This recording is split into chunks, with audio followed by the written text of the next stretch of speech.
दोस्तों, आज मैं आपको 16 सोमवार की व्रत की कथा बताने वाली हूँ। इस व्रत कथा को जो भी 16 सोमवार का व्रत करता है उसे पूजा के बाद पढ़ना होता है। अगर आप ये कथा नहीं पढ़ते या सुनते हैं तो आपकी पूजा अधूरी होती है। तो चलिए शुरू करते हैं। ओम नमः शिवाय। एक बार भगवान शिव जी पार्वती जी के साथ भ्रमण करते हुए मृत्युलोक की अमरावती नगर में पहुंचे। उस नगर के राजा ने भगवान शिव का एक विशाल मंदिर बनवा रखा था। शिव और पार्वती उस मंदिर में रहने लगे। एक दिन पार्वती ने भगवान शिव से कहा, हे प्राणनाथ, आज मेरे चौसर खेलने की इच्छा हो रही है। पार्वती की इच्छा जानकर शिव पार्वती के साथ चौसर खेलने बैठ गए। खेल आरंभ होते ही उस मंदिर का पुजारी वहां आ गया। माता पार्वती जी ने पुजारी से पूछा कि हे पुजारी जी, यह बताएं कि इस बाजी में किसकी जीत हुई। तो ब्राह्मण ने कहा कि महादेव जी की, परंतु चौसर में शिव जी की पराजय हुई और माता पार्वती जी की जीत हुई। तब ब्राह्मण को उन्होंने झूठ बोलने के अपराध में कोढ़ी होने का श्राप दिया। शिव और पार्वती उस मंदिर से कैलाश पर्वत लौट आए। पार्वती जी के श्राप के कारण पुजारी कोढ़ी हो गया। नगर के स्त्री पुरुष उस पुजारी की परछाई से भी दूर दूर रहने लगे। कुछ लोगों ने राजा से पुजारी की कोढ़ी हो जाने की शिकायत की तो राजा ने किसी श्राप के कारण पुजारी के कोढ़ी हो जाने का विचार कर उसे मंदिर से निकलवा दिया। उसी नगर के दूसरे ब्राह्मण को पुजारी बना दिया गया। कोढ़ी पुजारी मंदिर के बाहर बैठकर भिक्षा मांगने लगा। कई दिनों के पश्चात स्वर्गलोक की कुछ अप्सराएं आईं, उस मंदिर में पधारी और उसे देखकर कारण पूछा। पुजारी ने निसंकोच उन्हें भगवान शिव और माता पार्वती के चौसर खेलने और पार्वती जी के श्राप देने की सारी कहानी सुनाई। तब अप्सराओं ने पुजारी से 16 सोमवार का व्रत विधिवत करने को कहा। पुजारी द्वारा पूजन विधि पूछने पर अप्सराओं ने कहा, सोमवार के दिन सूर्योदय से पहले उठकर स्नान आदि से निवृत्त होकर स्वच्छ वस्त्र पहनकर आधा सेर गेहूं का आटा लेकर के उसके 3 भाग बनाना, फिर घी का दीपक जलाकर गुड़ नैवेद्य बेलपत्र चंदन अक्षत फूल जनेऊ का जोड़ा लेकर के प्रदोष काल में भगवान शिव की पूजा अर्चना करना।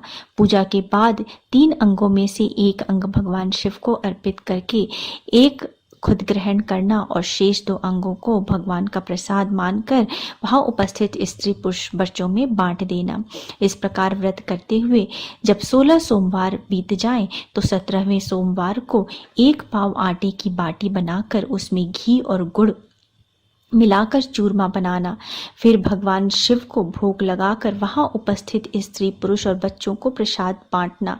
इस तरह 16 सोमवार व्रत करके और व्रत कथा सुनने से भगवान शिव तुम्हारे कोढ़ को नष्ट करेंगे, तुम्हारी सभी मनोकामनाएं पूरी कर देंगे। इतना कहकर अप्सराएं स्वर्गलोक चली गईं। पुजारी ने अप्सराओं के कथनानुसार 16 सोमवार का विधिवत व्रत किया। फलस्वरूप भगवान शिव की अनुकंपा से उसका कोढ़ नष्ट हो गया। राजा ने उसे फिर मंदिर का पुजारी बना दिया। वह मंदिर में भगवान शिव की पूजा करता आनंद से जीवन व्यतीत करने लगा। कुछ दिनों बाद पुनः पृथ्वी का भ्रमण करते हुए भगवान शिव और पार्वती उस मंदिर में पधारे। स्वस्थ पुजारी को देखकर पार्वती ने आश्चर्य से उसके रोग मुक्त होने का कारण पूछा तो पुजारी ने उन्हें 16 सोमवार व्रत करने की सारी कथा सुनाई। पार्वती जी भी व्रत की बात सुनकर बहुत प्रसन्न हुई और उन्होंने पुजारी से उसकी विधि पूछकर स्वयं 16 सोमवार का व्रत प्रारंभ किया। पार्वती जी उन दिनों अपने पुत्र कार्तिकेय के नाराज होकर दूर चले जाने से बहुत चिंतित रहती थीं।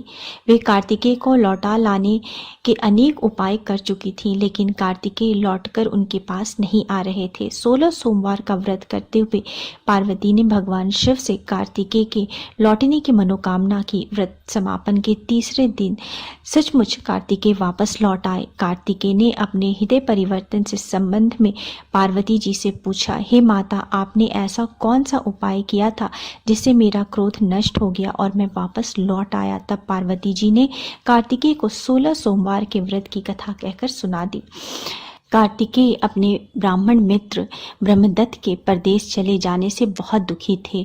उनको वापस लौटाने के लिए कार्तिकेय ने 16 सोमवार का व्रत करते हुए ब्रह्मदत्त के वापस लौट आने की कामना प्रकट की। व्रत के समापन के कुछ दिनों बाद ही मित्र लौट आया। ब्राह्मण ने कार्तिकेय से कहा, प्रिय मित्र, तुमने ऐसा कौन सा उपाय किया था जिससे परदेश में मेरा विचार एकदम परिवर्तित हो गया और मैं तुम्हारा स्मरण करते हुए लौट आया। कार्तिकेय ने अपने मित्र को भी 16 सोमवार के व्रत की कथा विधि सुनाई। ब्राह्मण मित्र व्रत के बारे में सुनकर बहुत खुश हुआ। उसने भी व्रत किए। 16 सोमवार व्रत का समापन करने के बाद ब्रह्मदत्त विदेश यात्रा पर निकला। वहां नगर के राजा हर्षवर्धन की बेटी राजकुमारी गुंजन का स्वयंवर हो रहा था। वहां के राजा ने प्रतिज्ञा की थी कि एक हथनी यह माला जिसके गले में डालेगी वह अपनी पुत्री का विवाह उसी से करेगा। ब्राह्मण भी उत्सुकतावश महल में चला गया। वहां कई राज्यों के राजकुमार बैठे थे। तभी एक सजी धजी हथनी सूंड में जयमाल लिए वहां आई। हथनी ने ब्राह्मण के गले में जयमाला डाल दी।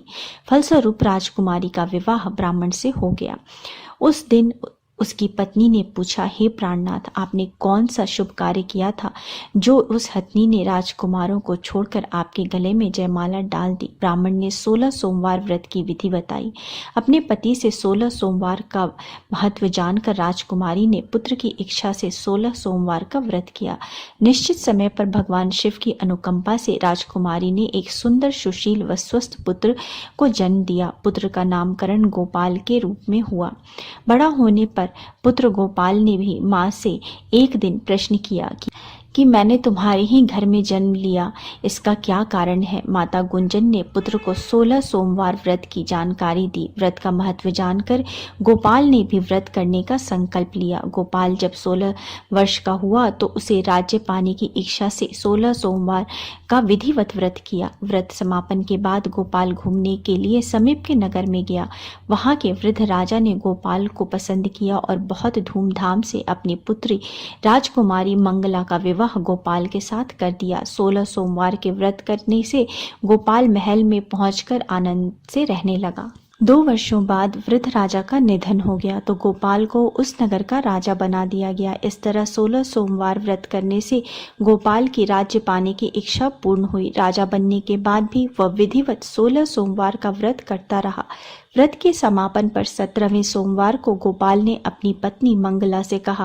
व्रत की सारी सामग्री लेकर वह समीप के शिव मंदिर में पहुंचे। पति की आज्ञा का उल्लंघन करके सेवकों द्वारा पूजा की सामग्री मंदिर में भेज दी। स्वयं मंदिर नहीं गई। जब राजा ने भगवान शिव की पूजा पूरी की तो आकाशवाणी हुई, हे राजन, तेरी रानी ने 16 सोमवार व्रत का अनादर किया है, सो रानी को महल से निकाल दे, नहीं तो तेरा सारा वैभव नष्ट हो जाएगा। आकाशवाणी सुनकर उसने तुरंत महल में पहुंचकर अपने सैनिकों को आदेश दिया कि रानी को दूर किसी नगर में छोड़ आओ। सैनिकों ने राजा की आज्ञा का पालन करते हुए उसे तत्काल घर से निकाल दिया। रानी भूखी प्यासी उस नगर में भटकने लगी। रानी को उस नगर में एक बुढ़िया मिली। वह बुढ़िया सूत काट कर बाजार में बेचने जा रही थी, लेकिन उस बुढ़िया से सूत उठ नहीं रहा था। बुढ़िया ने रानी से कहा, बेटी, यदि तुम मेरी सूत उठाकर बाजार तक पहुंचा दो और सूत बेचने में मेरी मदद करो तो मैं तुम्हें धन दूंगी। रानी ने बुढ़िया की बात मान ली, लेकिन जैसे ही रानी ने सूत की गठरी को हाथ लगाया तभी जोर से आंधी चली और गठरी खुल गई और सारा सूत आंधी में उड़ गया। बुढ़िया ने उसे फटकार कर भगा दिया। रानी चलते चलते नगर में एक तेली के घर पहुंची। उस तेली ने तरस खाकर रानी को घर में रहने के लिए कह दिया, लेकिन तभी भगवान शिव के प्रकोप से तेली के तेल में भरे मटके एक एक करके फूटने लगे। तेली ने भी उसे भगा दिया। भूख प्यास से व्याकुल रानी वहां से आगे की ओर चल पड़ी। रानी ने एक नदी पर जल पीकर अपनी प्यास शांत करनी चाहिए तो नदी का जल उसके संपर्क से सूख गया। अपने भाग्य को कोसती हुई रानी आगे चल दी। चलते चलते रानी एक जंगल में पहुंची। उस जंगल में एक तालाब था, उसमें निर्मल जल भरा हुआ था। निर्मल जल देखकर रानी की प्यास तेज हो गई। जल पीने के लिए रानी ने तालाब की सीढ़ियां उतरकर जैसे ही जल को स्पर्श किया तभी उस जल से असंख्य कीड़े उत्पन्न हो गए। रानी ने दुखी होकर उस गंदे जल को पीकर अपनी प्यास शांत की। रानी ने एक पेड़ की छाया में बैठकर कुछ देर आराम करना चाहा तो उस पेड़ के पत्ते पल भर में सूखकर बिखर गए। रानी दूसरे पेड़ के नीचे जाकर बैठी। जिस पेड़ के नीचे बैठती वही सूख जाता। वन और सरोवर की यह दशा देखकर वहां के ग्वाले बहुत हैरान हुए। ग्वाले रानी को समीप के मंदिर के पुजारी जी के पास ले गए। रानी के चेहरे को देखकर ही पुजारी जान गए कि रानी अवश्य ही किसी बड़े घर की है, भाग्य के कारण दर दर भटक रही है। पुजारी ने रानी से कहा, पुत्री, तुम कोई चिंता नहीं करो, मेरे साथ इस मंदिर में रहो, कुछ ही दिनों में सब ठीक हो जाएगा। पुजारी की बातों से रानी को बहुत सांत्वना मिली। रानी उस मंदिर में रहने लगी। रानी भोजन बनाती तो सब्जी जल जाती, आटे में कीड़े लग जाते, जल से बदबू आने लगती। पुजारी भी रानी के दुर्भाग्य से बहुत चिंतित होते हुए बोले, हे पुत्री, अवश्य ही तुमसे कोई अनुचित काम हुआ है जिसके कारण देवता तुमसे नाराज हैं और उनकी नाराजगी के कारण ही तुम्हारी यह दशा हुई है। पुजारी की बात सुनकर रानी ने अपने पति के आदेश पर मंदिर में न जाकर शिव की पूजा नहीं करने की सारी कथा सुनाई। पुजारी ने कहा, अब तुम कोई चिंता नहीं करो, कल सोमवार है और कल से तुम 16 सोमवार के व्रत करना प्रारंभ कर दो। भगवान शिव अवश्य तुम्हारे दोषों को क्षमा करेंगे। पुजारी की बात सुनकर रानी ने 16 सोमवार के व्रत प्रारंभ कर दिए। रानी सोमवार का व्रत करके शिव की विधिवत पूजा अर्चना की तथा व्रत कथा सुनने लगी।